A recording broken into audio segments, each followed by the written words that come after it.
Olá, gente, tudo bem? É com grande satisfação que começamos hoje a série de podcasts no canal de YouTube do Rap Lago. Vamos juntos discutir infância, adolescência e os principais desafios que nós, família, rede de apoio e sociedade enfrentamos, né, nessa tarefa de educar os nossos filhos para o mundo. O Rap Lago tem como essência o cuidar, e não só das pessoas, mas também do meio ambiente, né, em que vivemos, das relações que se constroem nesse dia a dia, do contato com a natureza e também com o outro. O tema que a gente escolheu para esse programa de estreia está entre as principais preocupações de hoje. Adivinha o que é? As relações das crianças e também dos adolescentes com as telas. Celulares, tablets, videogames. E o Rap Lago compartilha desse mesmo desassossego, tanto que decidiu que as temporadas a partir de 2024, para ser mais específica, a partir de janeiro de 2024, são 100% offline, são 0 telas. Desafio, né? As crianças e os adolescentes têm que se desconectar para aproveitar integralmente em meio à natureza, para conviver com os outros e para cuidar também de si mesmo. E isso soa, né, como um grande treino para a vida adulta. Bom, saindo das telas, a gente vai continuar falando de tecnologia ainda nesse programa. E a gente vai falar sobre a inteligência artificial e também como ela impacta na nossa vida contemporânea e também na vida dos jovens.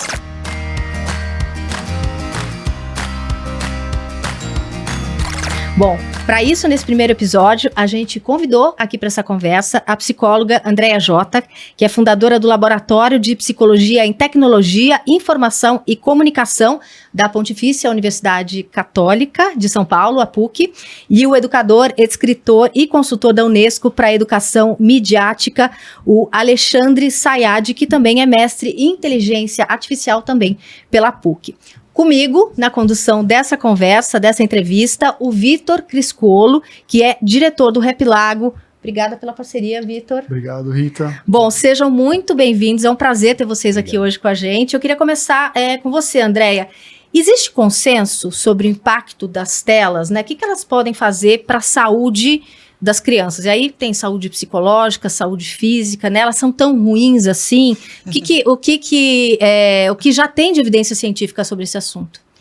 Então, ruim não é a tecnologia. Ruim é o uso que a gente faz dela. Então, vamos diferenciar bem aí o que é bom e o que é ruim, o que é, né, demônio, o que é bandido, o que é mocinho. Não tem volta, tá? A tecnologia tá aí, a gente vai ter que conviver com ela e a gente vai ter que aprender a lidar com ela. Então, independente de qualquer coisa, tem que se ter muito claro o que você vai expor o seu filho, o seu adolescente, quando a questão é o uso de tecnologia. Uma coisa que acontece é assim, aprender a usar a tecnologia eles vão. Independente, nasceu a partir dos anos 2000, eles aprendem a usar a tecnologia. Eles já são os nativos digitais, é assim que a gente chama, né? Não vai ter jeito, a sociedade já está totalmente, intrinsecamente ligada às tecnologias, hoje tudo se faz na tecnologia.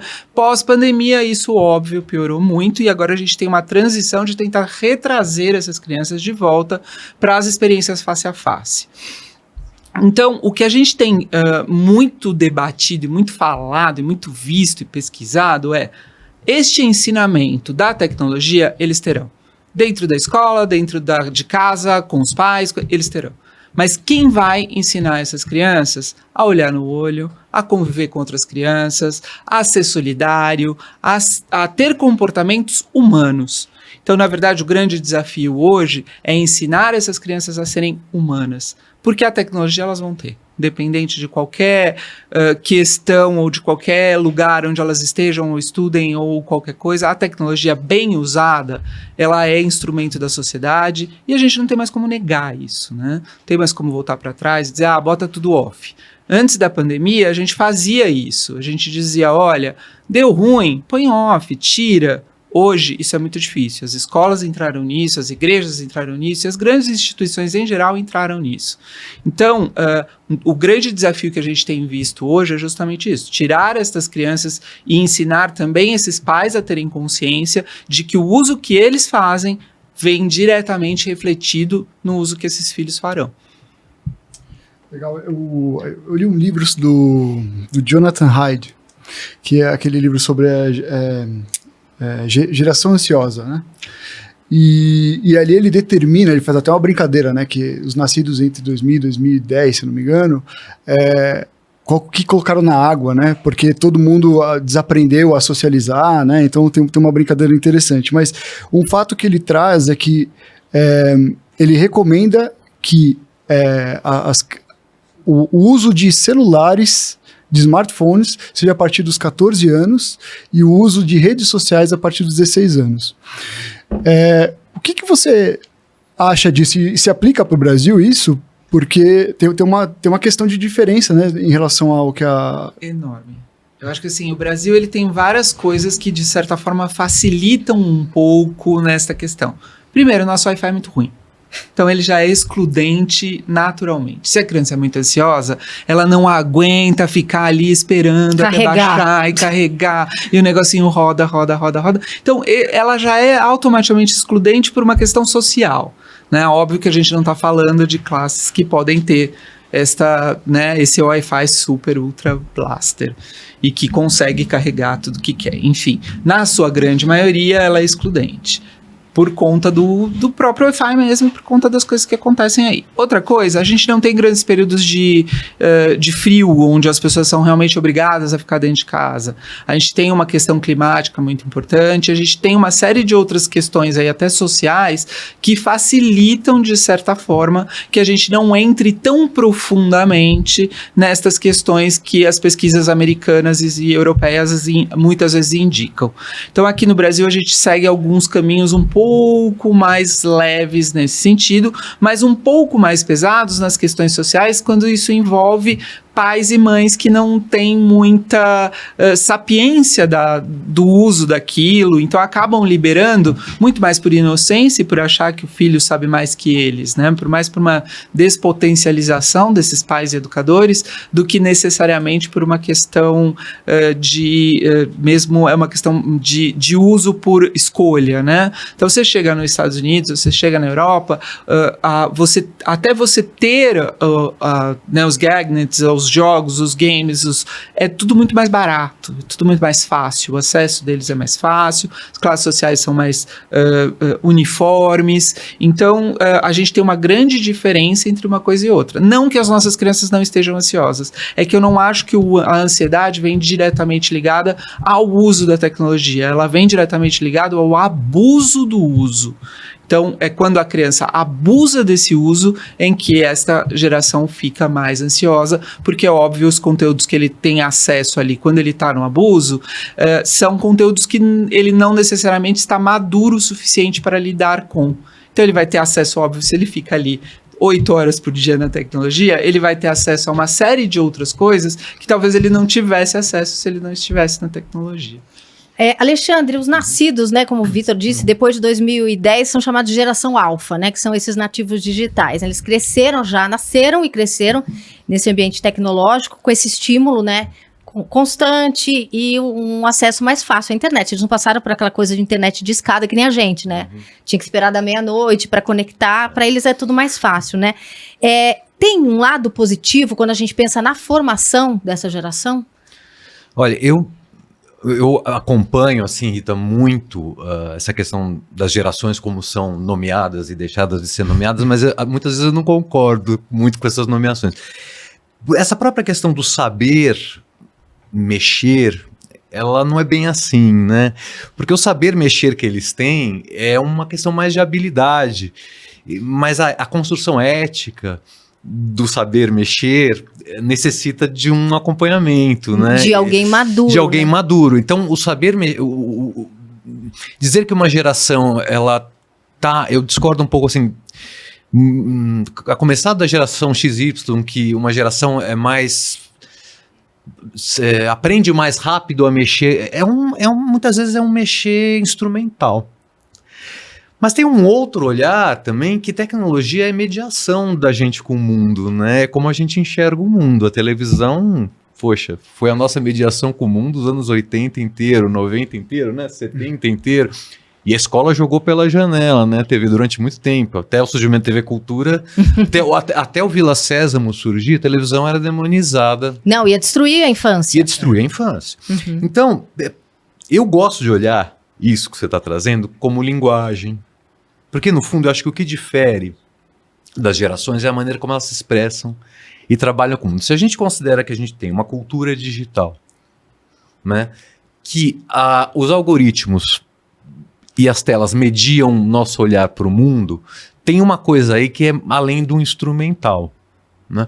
Quer dizer, traz benefício? Pode trazer. Mas eu acho que é uma questão que a gente tem que ficar atento o tempo inteiro com as nossas crianças e jovens. E a gente, pais e educadores. Pais, educadores, essa é uma questão, voltar àquela velha frase, na minha concepção, é uma questão que você precisa de uma aldeia inteira para educar uma criança, ou seja, não é uma função de escola ou de pai, é uma função da mídia, inclusive, é um debate quente que está acontecendo hoje, é uma função da escola, é uma função dos museus, ela é uma função das bibliotecas. Aliás, as bibliotecas fora do Brasil têm um papel muito importante nesse debate, aqui no Brasil passa um pouco ao lado, né? Então, eu poderia dizer assim, pode ter vantagens se você potencializa e direciona uma aprendizagem para a mídia com aquilo. Mas, de forma geral, o que difere essa mediação das telas para a televisão é que foi uma evolução muito rápida num período curtíssimo de tempo e mais maliciosa.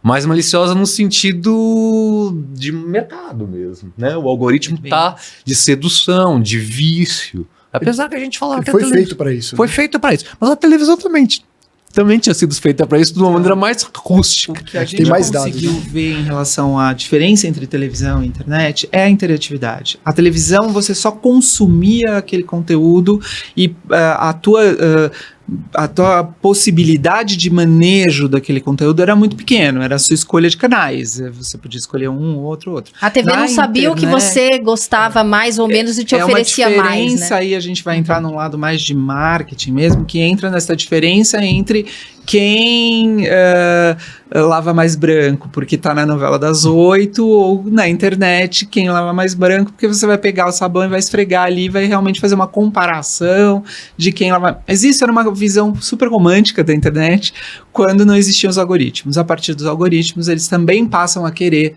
então, manipular esse desejo de querer dizer quem faz melhor, quem não faz melhor, e o subjetivo e o desejo, e isso é uma questão, eu vejo como muito séria. A construção desse subjetivo dessas gerações, sem saber se aquele desejo é propriamente delas, ou se aquilo foi imposto de fora para dentro. Porque o repertório não tá ali, né? Agora, eu acho que precisa de intencionalidade para trabalhar com as mídias, sobretudo dentro da escola. Ou seja, você precisa... educar para as mídias sem as mídias é voltar à velha educação de você tratar de coisas de uma maneira fake dentro da escola, né? Acho que o que me preocupa, às vezes, um pouco na total proibição, por exemplo, que é um assunto que eu estava mexendo há pouco tempo, é um pouco você isolar a escola do resto do mundo, né? E que, assim... Você proíbe um uso de tela num determinado momento, mas a tela continua lá depois, né? Por isso que eu digo que é uma tarefa inteira da sociedade, né? E a escola tem um papel central nessa educação. Aí sim eu acho que pode trazer coisas boas. Agora, de princípio, a internet não é aquela utopia de construção multicultural que ela foi há 25 anos, mas ela é um espaço de expressão ainda. É não à toa que as eleições hoje se baseiam muito na construção política via internet, porque bem ou mal, manipulada por algoritmo, eu não gosto muito dessa palavra manipulada, mas com algoritmo ou sem, ela é um fórum. E as pessoas se expressam por lá de alguma maneira, e tem uma série de outras coisas horrorosas e bizarras, mas ela também é um fórum de expressão, né? O digital é uma maneira de expressar. Então, eu tenho essa consideração a fazer. Eu acho que é um tema que não tem lacração, você entendeu isso? Uhum. Acho que a gente está falando de um tema que não tem lacração nesse momento. Estava vivendo um momento muito especial no desenvolvimento da mediação, das tecnologias, e a gente precisa ficar atento a esse momento. Uhum. Né? Então, eu gosto sempre de levantar as duas pontas da história. A gente sempre busca, às vezes, soluções mais rápidas, né, para esse tipo de coisa, mas muitas vezes a solução está no meio do caminho lá, e como construir isso é um pouco o nosso papel, né? Agora, os pais, eles ficam meio perdidos, porque é um assunto novo para os pais dessa geração, né? Os nossos pais e avós não tiveram que lidar com esse assunto. O que dá para fazer, né? Você adiar esse contato, ou quando liberar esse contato, colocar um aplicativo de controle parental, ou fazer uma conversa, ou tudo meio que junto. Como é que você vê isso, André? Então, muito do que eu tenho dito vai na seguinte linha. Você quer dar a tecnologia para o seu filho, ela não vai ser um facilitador. Ela vai ser um trabalho a mais para você. Não existe isso de você, eu vou dar a tecnologia, porque daí ele vai ficar quietinho. Não, você vai dar a tecnologia, você vai ter que estar com ele e se envolver no mundo dele. Então, se ele gosta do Roblox, você vai ter que saber o que é Roblox. Se ele gosta de qualquer outro tipo de conteúdo, um anime japonês, um anime coreano, qualquer coisa assim, você vai ter que se envolver naquele mundo para saber e conversar com ele sobre o que é melhor, o que é pior, se aquilo é apropriado ou inapropriado. Às vezes, se você dá a tecnologia e fala, ele está assistindo desenho. Acho muito desenho por aí hoje que é mais problemático do que, né, qualquer conteúdo de televisão. Então, é um trabalho a mais, não é um trabalho a menos. Então, se você vai dar, quanto mais cedo você der essa tecnologia para o seu filho, mais cedo você vai ter este trabalho. Quanto mais você evitar a tecnologia, mais preparado ele estará para te trazer algum problema, caso ele acesse algum conteúdo que não é apropriado ou que, de alguma forma, ele não sabe lidar. Eu gosto de tudo junto. Eu gosto disso tudo que você falou Desse junto. mix, adiar, mediar e colocar controle parental. Eu acho. Eu gosto de tudo junto, porque o controle parental ajuda em certo ponto. Ele é um filtro, mas que falha. Estar perto. Tinha uma campanha, o Ziraldo tinha uma campanha muito interessante quando os computadores começaram a se popularizar nas casas das pessoas. O Ziraldo tinha uma campanha dizendo para não deixar o filho sozinho com o computador no quarto, né? Porque a internet não era móvel ainda. Depois que a internet virou móvel, essa campanha foi por água abaixo. Mas eu acho que isso tem um recado aí que vale até hoje, é você acompanhar. Que é o que falta mesmo, esse contato dos pais, é um ponto fraco hoje no dia a dia das cidades, do trabalho. E no fundo a tecnologia ocupa um espaço lá que não devia ter sido dela, que ela poderia estar sendo mediada com um adulto, né? Então eu coloco pontos importantes que é puxar assuntos de interesse, que é uma coisa que eu pratico, não só como profissional, eu pratico na minha casa. Puxar pontos de interesse que possam aproximar pais e filhos, às vezes não é a tecnologia em si, mas é o conteúdo que ela traz. Né? Então seja o Enaldinho, que é um youtuber que é super conhecido das crianças, ou seja uma série do Netflix, que você puxa para um lado e ele puxa para o outro, né? Fica às vezes uma batalha, a criança quer ver o Enaldinho, você puxa para o Netflix, pode ter uma coisa mais interessante. Esse ponto de debate, você tem dentro do campo da educação midiática, essa educação para as mídias, tem um ponto unânime fora do Brasil, que no Brasil é pouco explorado, que é que isso começa em casa, assim, que a escola é um segundo momento para esse tipo de debate, né?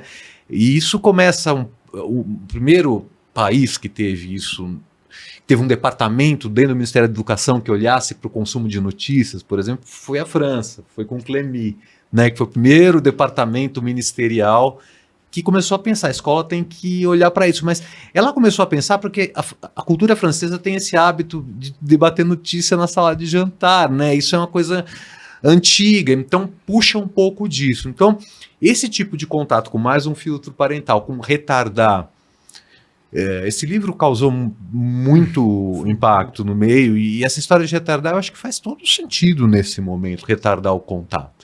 Né, o quanto você conseguir, como a gente estava falando antes de começar a gravar, né, o quanto você conseguir também faz contato. Então acho que é um campo de experimentação. Como eu disse, quando eu falei não tem lacração, eu quero dizer que não tem uma receita de bolo. Você fala, faça isso que vai dar certo. Não vou falar isso aqui, entendeu? De nenhum caminho, assim, porque eu acho que é uma soma de coisas aí que a gente tem que tentar. A gente sabe algumas coisas que não dão certo, isso. Né? A gente teve no South by Southwest, né? E acho que tem uma coisa que eu peguei lá, pesquei, assim, de algumas conversas, que era principalmente que o iPad é a nova chupeta, né? Então, assim, que vem diretamente, né, em desacordo com o que você falou, né? Que, assim, é a liberação não assistida de um device, né? E acho que isso, pela vida moderna, né, pelo trabalho, por tudo que a gente vem vivendo agora, nesses tempos diferentes, eu acho que isso tem impactado cada vez mais, né, de delegar esse papel, né, para um iPad, né? Certo ou errado, a gente sabe que, né, já temos uma opinião aqui. Mas o fato é que a criança acaba começando a depositar as frustrações no iPad, o amor no iPad, né? Então, assim, quando você tira aquele device ali da frente dela, a gente entra num outro caminho, né? Que é aí que eu queria entender de vocês, assim, por onde vamos nesse caminho, né? Porque começa a virar uma dependência, né? Porque se ela não consegue lidar com as emoções naturalmente, ela precisa de um device para se acalmar, né? Como é que a gente consegue transformar isso depois? Tá? Eu digo isso porque depois eu tenho algumas histórias para contar do que acontece lá dentro do Rap Lago, mas eu acho que eu queria entender de vocês, assim, teoricamente, como é que a gente lida com esse contexto, né? Como é que a gente, cientificamente, o que vocês conseguem trazer para essa discussão? De um contexto sem tela? De um contexto com tela para um contexto sem tela. Ou seja, a criança nativamente utiliza aquilo ali desde sempre, ela não tem um repertório offline de socialização, e aí a hora que você tira, você acaba entrando num...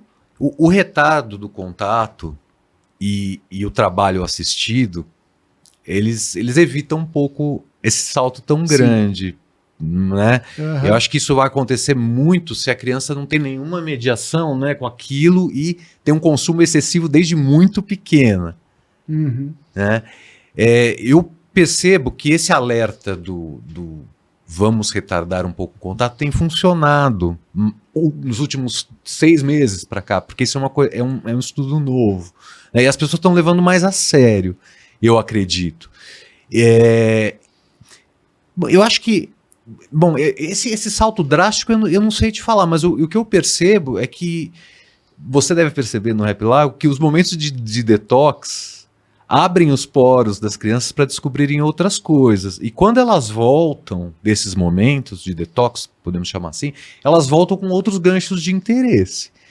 Eu já percebi isso e tem pesquisas que indicam isso, e eu acho que aí tem um trabalho dos pais e da escola de tentar manter um ritmo equilibrado. Exato. Nesse sentido de dependência, né? Eu acho esses momentos de detox importantes. Eu acho que são momentos offline que tem que constar na agenda das crianças.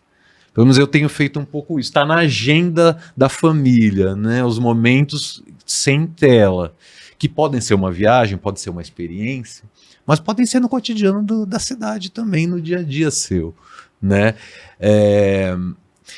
Veja, aquele contato da criança no restaurante vendo o desenho, que muita gente critica, que a criança está vendo o desenho, né, na telinha, e olha, aquilo eu não consigo ver muita diferença de quando você punha desenho animado para a criança almoçar na casa, assim. Eu acho que, assim, a gente também às vezes pega um pouco pesado nessa história, porque muitas vezes ela tá vendo a Peppa naquela tela, ou uma coisa que ela poderia estar vendo na TV, mas ela tá... Então, assim, se você sabe lidar com um detox na hora certa, também as horas de você ceder um pouquinho ficam mais prazerosas até para você, para a criança, você fica menos culpado daquilo. E às vezes eu tenho a impressão de que os pais, não sei, queria te ouvir, André, às vezes usam isso para poder fazer algumas coisas quando eles estão sobrecarregados, né? Por exemplo, a mãe dá o iPad para assistir, vamos usar o exemplo da Peppa, porque ela quer tomar um banho, né? Porque ela quer terminar de fazer o almoço, né? E eu tenho a impressão, às vezes, de quando a gente fala... Claro, existe prescrição da Sociedade Brasileira de Pediatria que você não pode dar até os 2 anos de idade, não é isso? Mas às vezes a gente acaba culpabilizando, né? Tá dando tela, quando às vezes a mãe tá sobrecarregada e precisa ali, sei lá, terminar de fazer um almoço, fazer alguma coisa, você não acha? Então, essa questão é bem polêmica, né? Sim. E é assim, uma andorinha não faz verão. O problema é que os pais não usam isso como uma andorinha. Eles usam isso como verão. Entendeu? Então não é óbvio que é muito mais fácil você deixar o seu filho assistindo Peppa Pig enquanto você quer tomar seu vinho na hora do almoço com seu marido, com o pai da criança, o que for. Se forem 2, 3 crianças, então aí né, um celular para cada um, ou se não tem, puxa o seu, esqueceu o iPad, puxa o outro. Eu acho que assim, a questão aí é novamente, você dá uma vez ou outra, tudo bem, mas tecnologia não é babá eletrônica em momento nenhum. Aí, nesse sentido, você está ensinando o seu filho que se ele chorar, se ele fazer birra, se ele te incomodar, você vai dar para ele uma tecnologia para ele sossegar. E aí, você faz isso quando ele tem 2, 3, 5, quando ele tem 7, 8, quando você tira ele da tecnologia, ele sai berrando, chutando tudo. Então, como vários casos que a gente já, né, presenciou, viu e tratou. Então, isso é um crescente. Cuidado com a rotina dentro da sua família. Cuidado com o seu dia a dia. Um dia que você viajou, que você está afim de ver a paisagem, não tem problema nenhum. Mandorinha não faz verão em nada. Acredito que na educação, né, um dia que você der McDonald's também não vai matar ninguém. Não é essa a questão. A questão é o todo dia você fazer isso. Então a questão é a criança precisa disso para comer. A criança precisa disso para fazer lição. A criança precisa disso para dormir. Ah, só dorme se for no iPad. Ah, só come se eu puser o celular. Aí você está criando isso. E vamos lá, criança aprende o que a gente ensina. Essa mesma criança que você está ensinando a usar isso como babá, como desvio, é a mesma criança que se você ensinar a fazer uma yoga, respirar, acalmar, olhar a paisagem, ela também vai fazer isso. Elas não nascem desse jeito, elas estão sendo, de alguma forma, expostas a esta, né, rotina mais tecnológica. Se isso vai fazer bem ou mal, também a gente não sabe, gente. Essa aqui é a questão. Tudo isso é muito novo. E a questão do gadget, do tablet, do celular, hoje é muito importante. Talvez daqui a 5 anos não seja. Talvez a internet daqui a 5 anos esteja em todos os lugares. O caminho que a gente vê, na verdade, é esse.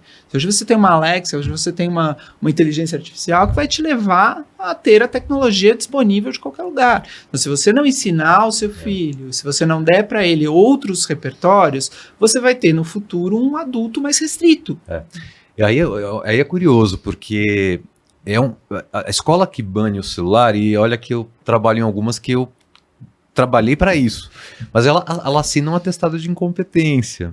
Ela assina, mas a escola sempre assinou atestados de incompetência em muitos outros momentos da história, né? Mas essa ela assina explicitamente, com fotógrafo, bandeira, tudo. Reconhecida ela reconhece que ela não consegue lidar com aquilo e educar para aquilo, mas porque é complexo, porque é novo. Agora, isso que a Andréa fala é muito sério. A IA, por exemplo, ela vai fazer parte de tudo.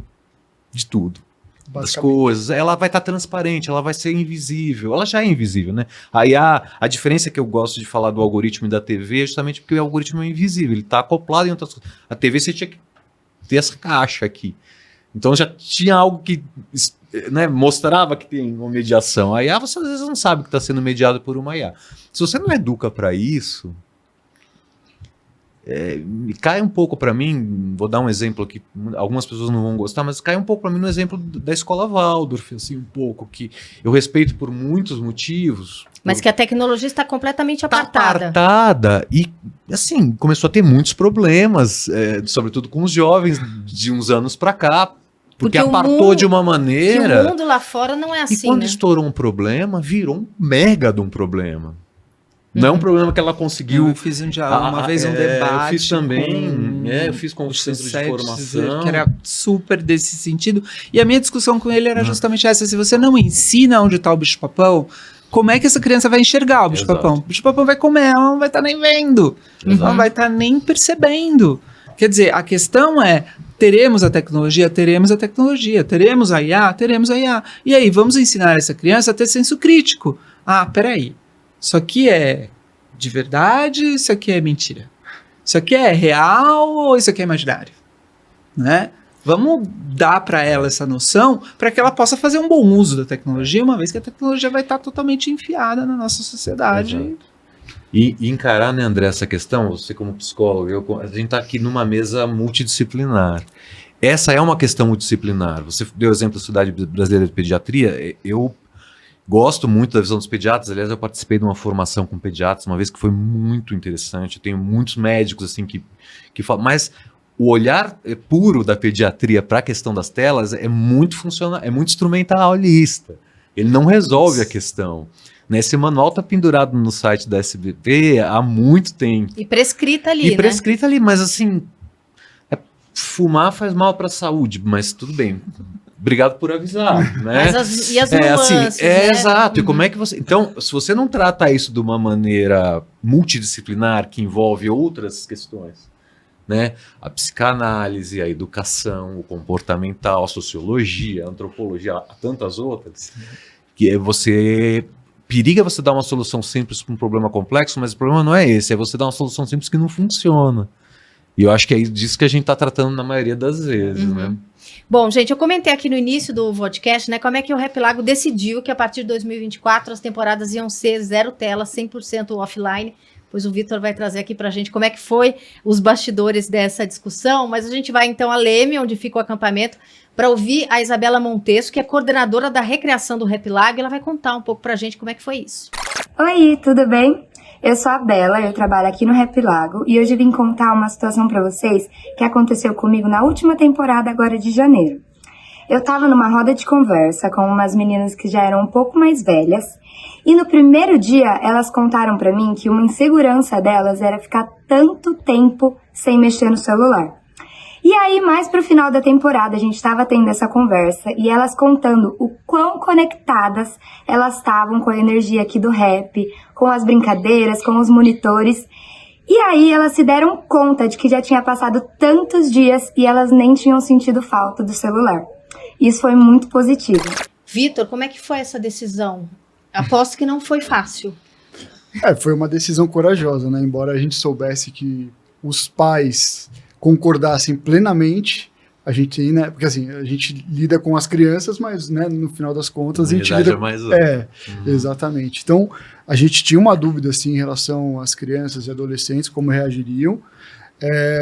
Muito embora o nosso conceito esteja muito explícito, né? Que a gente conecta as crianças consigo mesmo, com os outros e com a natureza. Então, esse é o propósito do Rap Lago. E, para nossa surpresa, uma vez que eles embarcam nessa jornada, né, de socializar, de entrar de cabeça, né, a temporada que ela chama ali são as férias, né? Então, ao longo das férias escolares, a gente recebe as crianças. E nesse contexto foi muito interessante, porque por mais que houvesse o medo delas, a partir do momento que ela se sente parte de um grupo, né, e que ela tem possibilidades que ela não tem ali na cidade ou ao alcance dela, ela começa a explorar. E aí acho que é onde está a mágica do negócio, né, porque começa... no final das contas, como a Bela diz mesmo, eles nem sentem falta, né? E aí o feedback depois dos pais é que eles voltaram mais autônomos, que eles aprenderam a lidar um pouco melhor com as frustrações, né? E a gente acredita que tudo isso é por causa do repertório, né? É o brincar, né? Que é o exercício da vida adulta, né? Então, é negociar, né? Porque às vezes na tela você não negocia, a tela te oferece e se você não tá feliz, você fecha a telinha, né? Exato. Então a gente diz, né, que lá no acampamento, ao longo das férias, ou mesmo quando vai com grupos escolares, uma coisa que a gente tem certeza que vai acontecer é que ela vai se frustrar. E isso é muito bom, porque a gente vai dar caminhos, né, e possibilidades para que ela consiga superar essa frustração.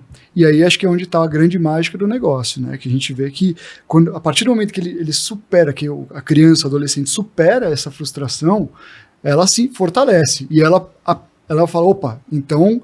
O que vem agora, né? Então, e ela já começa outra jornada ali dentro. Então, assim, é muito interessante, né? E a gente está vendo isso empiricamente, né? Poderia virar um estudo, mas acho que é muito interessante analisar como esse medo que a gente tem, né, de tirar a tela, né? Talvez nessa geração, né? Numa próxima geração a gente pode discutir depois, mas que quando isso acontece, que na verdade vem coisas boas, né?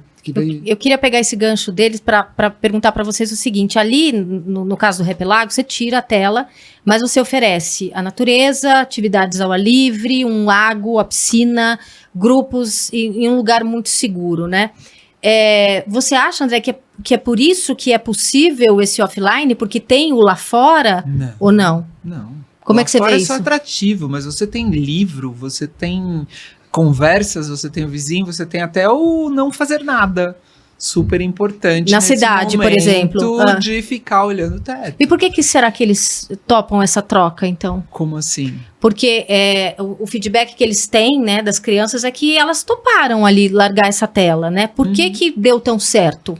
É possível a gente entender? Eu acredito que dá até um alívio. A hora que eles conseguem entender que eles sobrevivem sem tela. Que não tem eles, os jovens. Os adolescentes e as crianças. Você abre um espaço enorme ali que está super faturado de informações. Porque tá o tempo inteiro ali, dependente daquilo, quer saber qual que é quer saber qual que é né? O Get Ready With Me, ou a brincadeirinha do TikTok, que é enlouquecedor, uma rosa, não sei o que da rosa. Fala, gente, o que é isso? Então o fato de não ter essa possibilidade... Não, negou, acabou. Teu limite é esse, ponto. O limite aqui no Repelago é esse. Aqui não se usa celular, acabou. Puxa, que alívio, eu nem preciso ver, porque não sou eu que tenho que decidir se eu quero ou não o celular. Tá decidido por mim. Tá decidido, a lei veio e disse não. E aí você fala, beleza, nesse momento eu vou conseguir superar isso, e quando você supera é um grande ganho, né? No sentido emocional. É muito legal você falar isso, porque no final das contas, o que a gente percebe, né? Todos esses estímulos, né, de telas, eles geram ansiedade, né? Pelos frames, né? Então, cortes e cores, etc. Tem uma série de análises semióticas que falam sobre isso.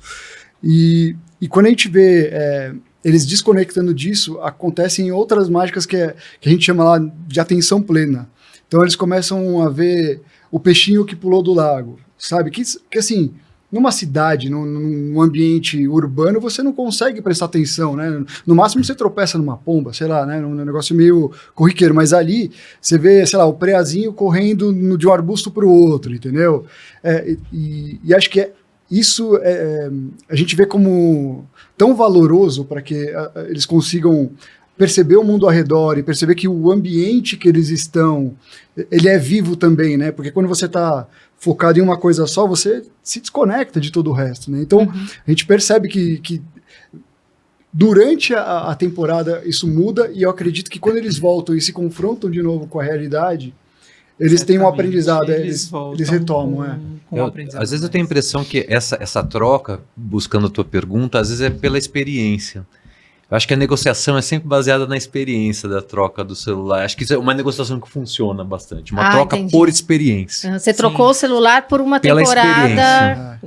Eu costumo trabalhar com essa troca com experiência. Assim, vamos ao cinema, pegar o mais bobo, vamos ao cinema e depois jantar, mas nesse período sem celular. Offline. É a experiência. Eu acho que a experiência de estar em outro lugar te convida a outras coisas e te faz repensar naquilo que você estava vivendo. Uma das coisas mais terríveis que eu acho que hoje, isso não sou eu que estou falando, a legislação toda europeia, quando começou a regular inteligência artificial nos gadgets, né, começou por aí. São os Reels. Os Reels. Que são aqueles vídeos aleatórios que começam a entrar. Não os stories dos seus amigos, mas os Reels aleatórios. Aquilo é uma prisão. Que ele te oferece um e te oferece outro. É uma prisão, e são coisas horrorosas que aparecem lá, porque o algoritmo às vezes dá uma enlouquecida e te manda coisas. Isso acho que é angustiante para qualquer pessoa ficar preso no mundo dos rios e às vezes não consegue sair. Tanto é que primeiro mudança na Europa com relação ao TikTok em termos de legislação foi abolir os rios. Então o TikTok não tem mais rios na Europa, eu não sei se aqui tem também, agora eu não me lembro. Mas eles tiraram, porque era a ponta mais prejudicial daquele app, né? Então, você trocar o rios por uma experiência na natureza, por exemplo, é uma troca justa, eu acho. Eu acho que é uma troca que vale experimentar, você entende? Então, eu acho que a partir dessa vivência, você tem a possibilidade de repensar e talvez transformar o seu comportamento. Então, muitas vezes a gente acha que Agora, o reflexo disso, no fundo, eu acho que tem a ver com o que vocês falaram. Acho que tem a ver com o momento que a gente vive de urbanização, de ritmo de trabalho, de compromisso. Isso eu estou falando de recortes sociais mais diversos. Você colocar a mãe que trabalha e o pai que trabalha e o menino fica sozinho. O acesso mais fácil do celular para uma pessoa de baixa renda hoje é a rede social. E às vezes o pai fica até aliviado porque a criança não vai para uma rua que ele tem medo, sei lá, do perigo. Eu não sei como fica isso no sentido amplo, mas vamos entender que Facebook, WhatsApp, Instagram são gratuitos. Gratuitos, por isso. No Brasil. Só eles. Então a informação vem via rede social. E tem outro tema que você falou que eu achei interessante, a Roberta Bento, do SOS Educação, não sei se vocês conhecem ela. Ela me falou um negócio que ficou muito marcado, assim, que hoje, estatisticamente falando, é mais perigoso você trancar o seu filho dentro de casa com o celular no quarto dele do que para fora de casa. Assim, estatisticamente falando. E aí é pelo mundo da pedofilia, né? Ou então jogos malucos aí que levam ao suicídio, etc, etc. Mas a gente chegou nesse ponto, né? Assim, talvez o mundo externo, que era a gente criou tantos parâmetros, né? De segurança, né? De cadeirinha, etc, etc, etc. Então o mundo externo está relativamente com risco mitigado, né? Agora, dentro de casa, né? Nessa transição que a gente vive do offline pro online, a gente... É que a gente pensa, tá em casa, ele tá no quarto, né? Ele tá aqui debaixo do meu teto, né? Tem uma ilusão de que isso seja uma segurança, mas não, né? Puramente ilusório. Porque a internet é uma janela pro mundo, né? Muitos anos. Isso já desde antes de pandemia a gente já falava. Cuidado, é praça pública, você tá deixando seu filho sozinho na Praça da Sé, onde tem tudo. Tem o traficante de droga, tem o pedófilo, tem o bandido, e tem o mocinho também, mas aí quanto ele sabe escolher as suas próprias companhias, com 7 anos, 8 anos, 9 anos. Não tem maturidade pra isso, né? Então, aí a gente fala que assim, vai deixando sozinho conforme ele vai ganhando autonomia pra isso. Então, conforme ele vai te provando que ele consegue estar ali, tendo comportamentos saudáveis, aí você vai liberando mais tempo. Mas, a princípio, já dizer, olha, que bom ele tá em casa, não é assim que as coisas... Que bom ele tá em casa lendo um livro. Que bom ele tá em casa olhando o teto. Aí, tudo bem. Agora, que bom ele tá em casa com acesso... E não é só o smartphone, tá, gente? Hoje em dia, TikTok você tem qualquer Smart TV. Hoje qualquer Smart TV pega TikTok, pega YouTube, pega outras coisas, então não é, que é o que eu estava discutindo, a inteligência artificial, ela vai entrar na sociedade, então o melhor uso que se tem é o que a criança tenha esse bom senso de falar, opa, peraí, esse vídeo não é legal para mim. Agora, Alexandre, você trouxe essa questão da França, né? Isso é política pública, né? Como é que você vê a falta no Brasil de regulação dessas mídias sociais, quando a gente pensa não só nas crianças, mas nos adultos também? No caso da França, ela é uma política pública, mas não é de regulação, ela é de educação midiática, o que é uma prática que tem se espalhado no mundo timidamente. Alguns países colocam isso nos currículos escolares, outros não, que é educar para o mundo digital. Mas isso que você falou dos rios, por exemplo. Dos rios da União Europeia, tá, como um todo, e aí é uma política que é ligada a Marco Zero da Inteligência Artificial, que a gente tem um projeto de lei que está no Senado hoje com o mesmo tema, só que está bem diferente do que... É baseado no modelo europeu, mas já virou um jabuti, porque já colocaram muita coisa em cima. E os Estados Unidos partiu para um outro caminho de regulação, que é bem interessante também. A inteligência artificial, depois eu posso explicar, mas é um outro caminho de regulação. A União Europeia buscou uma agência regulatória de todos os impactos da inteligência artificial e hierarquizou os riscos. Os Estados Unidos fez uma coisa que me parece melhor, que ele delegou para as agências regulatórias já existentes a regulação da IA nos seus campos. Então, vamos dizer, o Ministério da Cultura tem a sua agência reguladora da IA na cultura. O MEC tem para a educação. Então está despejando dinheiro nas agências para pensar isso. Mas o fato é que a inteligência artificial, como toda tecnologia, não é neutra, ela tem impactos na sociedade éticos. Esses que a gente está falando é 1/10. Né? A gente está pegando uma fatiazinha assim, dos impactos da IA. Dentro dos impactos da IA, tem os impactos da IA na infância, que tem que ser ultra mais considerados, porque a gente está tratando de uma faixa etária de desenvolvimento. Uma população vulnerável. Uma população vulnerável, muitas vezes vulnerável ao quadrado, porque é vulnerável socialmente também, não é? A Inglaterra sempre partiu, quando o assunto é regulação, a Inglaterra sempre parte na frente, apesar de a gente considerar um país super liberal, o berço do liberalismo, ela regula muito as questões de mídia, sobretudo, não é à toa que a BBC se fortaleceu lá. Então, David Buchan, que é um cara que começou a tratar de educação midiática lá, já há muito tempo coloca isso na pauta, e eles têm um projeto de lei foi projeto já muito interessante, já está em vigor há muito tempo, e a gente, de certa maneira, também incorporou, que os crimes contra a criança no mundo virtual são similares, são exatamente equivalentes aos crimes no mundo real. inclusive em termos de punição de criminosos. Quem foi pioneiro foi a Inglaterra nisso. O que eu tratava lá foi o uso de inteligência artificial, porque daí tem várias categorias, mas tem esse que é ligado aos games e a social scoring, que é pontuação social, a adição.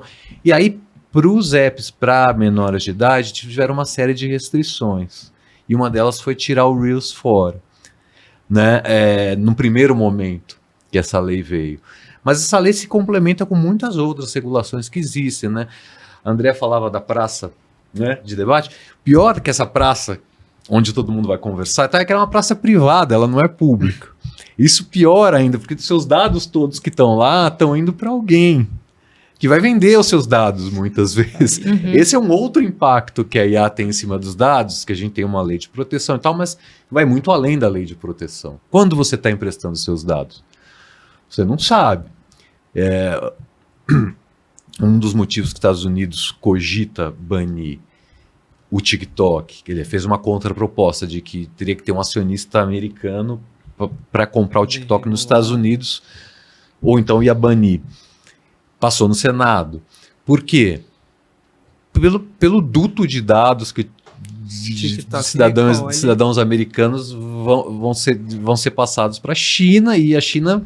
Na geopolítica, os Estados Unidos temem a China, né? Obviamente, esse protagonismo que a China tem. Quando a gente está falando de rios, a gente está falando de dados, a gente não está falando só daqueles dados que você permitiu.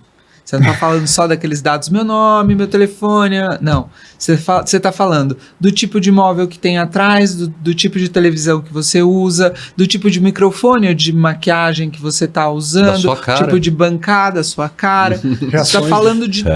É 3D, né? Não é uma coisa só aquilo que você pôs ali. Ele é uma coisa geral desde a tua classe social até o teu nível de escolaridade, tudo que você usa, veste, mostra, tudo. A Human Rights Watch tem uma pesquisa muito interessante. Durante a pandemia, ela rastreou uns apps de educação que foram vendidos assim a rodo pelo mundo. Alguém precisava. Né? Inclusive no Brasil, uma Secretaria Estadual aqui de São Paulo. E uma empresa terceirizada comprava os dados do app e cruzava esses dados com outros gadgets que as crianças usavam. Então, por exemplo, lousa digital que estava online. Cruzava hábitos de consumo da família. E os pais dessas crianças começaram a receber propaganda de acordo com o uso dos gadgets das crianças, porque os dados das crianças não estavam sendo respeitados pelos apps educativos. Esse é o grau de complexidade. Na Revolução de Hong Kong, quando Hong Kong voltou para os braços da China e teve aquele braço de ferro com a Inglaterra, na frente da câmera da TV, os jovens iam para a rua e protestavam, tinha aquele pau, ninguém era preso. Depois, quando a câmera estava desligada, todo mundo ia para a cadeia. E aí teve um artista americano que estava tentando entender o que aconteceu. Na verdade, as câmeras de vigilância e um algoritmo gravaram as caras das pessoas. Então, depois a polícia é na casa das pessoas prender, né? O problema de ter dados pessoais é o que é chamado de capitalismo de vigilância. Você está o tempo todo sendo vigiado, né? Das 10 cidades do mundo que tem mais câmeras de vigilância que gravam dados pessoais, 9 estão na China. E a outra é Londres. Então você imagina a quantidade de dados pessoais que a gente não gera. E aí a gente fala assim, nossa, como a gente vai se livrar disso? Vai pro meio do mato. No meio do mato não tem câmera de vigilância. A árvore ainda não tem câmera de vigilância. Então, como você faz para se proteger desse número de dados que você está, né, de alguma forma expondo? É assim, tentar sair o máximo possível e estar fora o máximo possível dessa captação. E aí, para isso, você precisa sair mesmo, não tem muito jeito. Eu queria trazer, já meio que encerrando aqui o programa, eu queria trazer essa questão da inteligência artificial, né, de algoritmos, de tudo, quando a gente pensa em bullying, né, porque a gente tinha bullying que era feito dentro da escola e agora com internet, com inteligência artificial, você acaba fazendo bullying e cometendo crimes muitas vezes, usando inteligência artificial para mudar o corpo de uma pessoa, para pegar a foto de uma colega e fazer um nude fake, né? As escolas estão conscientes dessas possibilidades? Estão preparadas para isso ou não? Quem começa? Para o ímpar. Pode não, pode. Não, acho que ninguém está preparado para isso. Não é só a Tamo escola. Acho que ninguém está preparado porque é algo muito recente. A gente não está preparado. Eu falei de alguns impactos da IA por camadas, se você for perceber, né? São camadas, camadas, camadas. Essa camada é o deepfake, é o chamado deepfake. É você usar algoritmos para recriar plasticamente imagens ou vídeos. Ou para manipular uma imagem parcialmente verdadeira e tal. Toda fake news ela tem como característica ser muito próxima da realidade. Então ela não é criada, quem cria não é bobo. Ela não é criada como uma coisa totalmente extraterrestre. Não, é aquela coisa que você olha e fala, nossa, essa informação tá certa, mas tem alguma coisa aqui que tá dizendo que não é muito. Então se você olha aquilo sem questionamento, você passa para frente. E aí você tá repercutindo e reverberando aquilo. No caso do bullying, do cyberbullying, uma das coisas que, assim, pelo menos a gente tem visto, como é uma coisa que a gente tem falado muito, é uma das poucas coisas em que essa legislação brasileira, de certa forma, tem alguma legislação sobre, que trabalha meio do jeito que ele estava falando, que é, se pega a criança que faz, ela tem como ser punida, os pais são punidos por conta do comportamento dos filhos. Então você já tem casos, porque aqui no Brasil a gente costuma fazer a lei depois que, que acontece. Depois que acontece, e aí a gente corre atrás de fazer a lei, principalmente se acontece com alguém famoso, se acontece com alguém muito... né? Aí o governo corre de fazer a lei atrás. Os casos de bullying, de cyberbullying, por conta até das questões de suicídio e por conta da mídia e por conta de muita reverberação em cima disso, ao longo dos últimos 10, 12 anos, isso não é uma coisa recente, a gente tem cases que mostram que existiu punição. E aí a coisa toma um outro rumo nessa conexão das coisas. É diferente de algo que a gente nem nunca legislou sobre. Mas chegou uma onda na escola muito virada assim pro Código Penal. Essa coisa do cyberbullying, Sim. sabe? Que eu achei horrível, assim, porque eu acho que isso não é uma questão de Código Penal, isso é uma questão de educação. Né, e uma enxurrada de palestrantes falaram sobre Código Penal, como os pais poderiam ser penalizados pelos... Acho que essa não é a questão. Acho que a questão é que a gente está discutindo aqui. Né? A inteligência artificial potencializa conteúdo falso, fraudulento. Isso, e potencializa com muito... É muito barato hoje você gerar, mirar o público-alvo e distribuir notícia falsa. Porque esses 3 processos usam IA. Lá atrás, na eleição do Trump, etc., a IA era usada para potencializar a distribuição, era um outro papel. Hoje em dia ela faz parte do processo inteiro. No bullying é a mesma coisa. Então, se você tem um banco de imagens, aquele algoritmo é treinado com um banco de imagens de mulheres nuas do mundo inteiro, você recorta uma cabeça, o algoritmo monta uma imagem que você pode se iludir de fato. É esse o caso que eu acho que você traz, Rita, que as meninas foi uma fotomontagem, mas não é aquela fotomontagem daquela época que era tosco, que a gente percebia. Que você bate o olho e fala. A IA, ela consegue fazer um trabalho muito mais realista. É engraçado como as coisas são intrínsecas, né? O que evita isso é a empatia. E aonde você cria empatia nesse lugar que você estava falando. No offline. É no offline que você aprende a ver o mundo à sua volta e ser empático não só com o seu colega, mas com o bichinho, com a árvore, é aí que você cuida, é aí que você aprende a cuidar. E é quando você aprende a cuidar que você olha e fala assim, independente de ser virtual ou não, se eu fizer isso eu vou magoar outra pessoa, então eu não vou fazer. Porque atrás da tela, às vezes, nem tem ideia do impacto que ela causa. Normalmente não tem. Os casos que a gente mapeou, pelo menos, não tinham. Eram crianças que se espantavam de ter feito tanto mal para outras crianças. E a vivência offline permite toda a demonstração de insatisfação perante a situação ali. Eu não queria chegar nessa palavra, mas no fundo a gente está falando de desenvolvimento socioemocional, que todo mundo fala. Não queria chegar aí, porque senão parece que a gente vai cair num lugar comum, mas no fundo é o lugar comum que a gente tem que cair mesmo. Né? Então, mesmo a educação midiática que você me perguntava, ela não é uma ciência, ela é menos um campo conteudista. Não é sobre conteúdo que a gente está falando de desenvolvimento de habilidades e competências, né?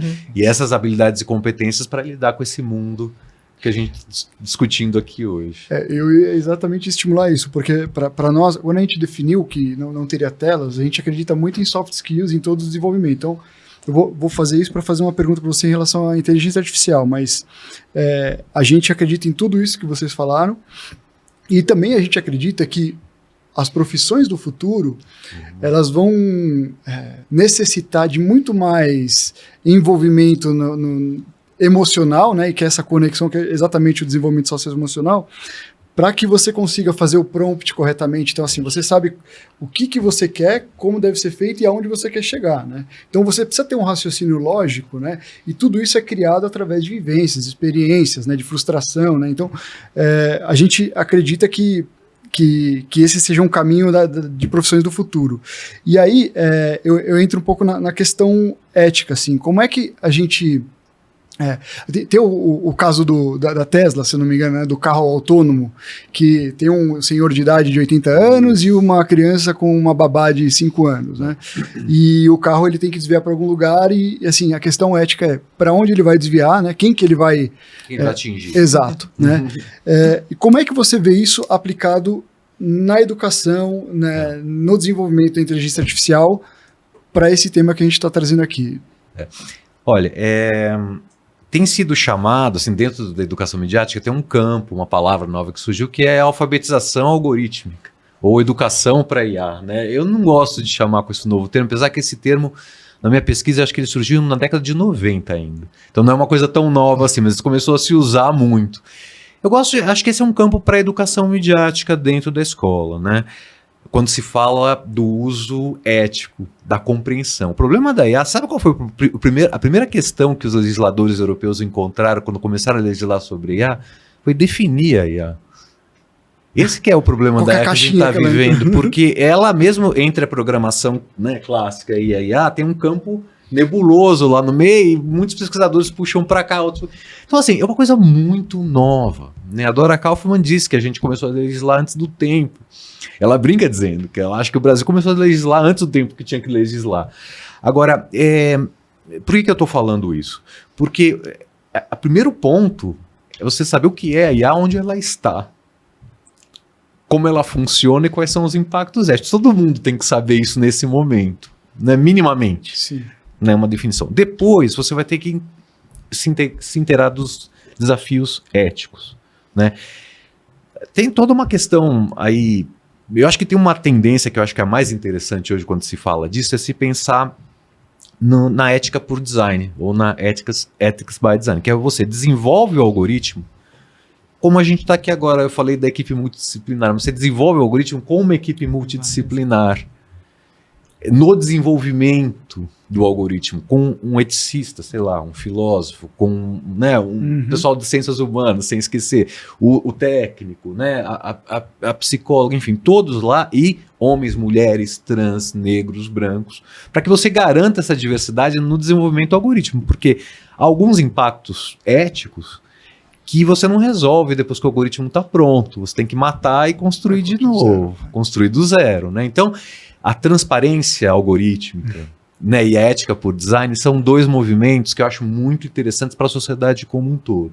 Você entender, a transparência tem a ver com você tirar a opacidade dos algoritmos, você entender, porque chega um momento que ele se torna opaco, que uma pessoa não enxerga mais as relações que ele está criando. É você tirar essa opacidade, né, deixá-lo transparente, entender quais são os pesos e os critérios usados, é você usar uma base diversa, de dados para treinamento, para você ter resultado diverso. Uma base branca não vai te dar um resultado diferente, né? Ele se alimenta daquilo, né?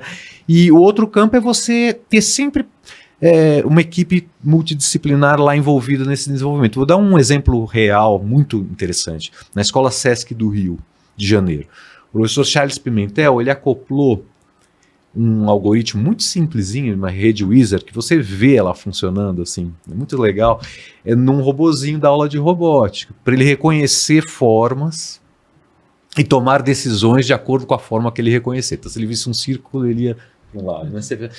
Então, com aquilo lá, eles criaram um clube de IA. como aqueles clubes temáticos. E aí começaram a discutir esse tipo de questão que você pôs, é uma questão interessante, né? Outra questão que é interessante discutir pela escola, a IA da ficção científica e a IA real, que é um disparate.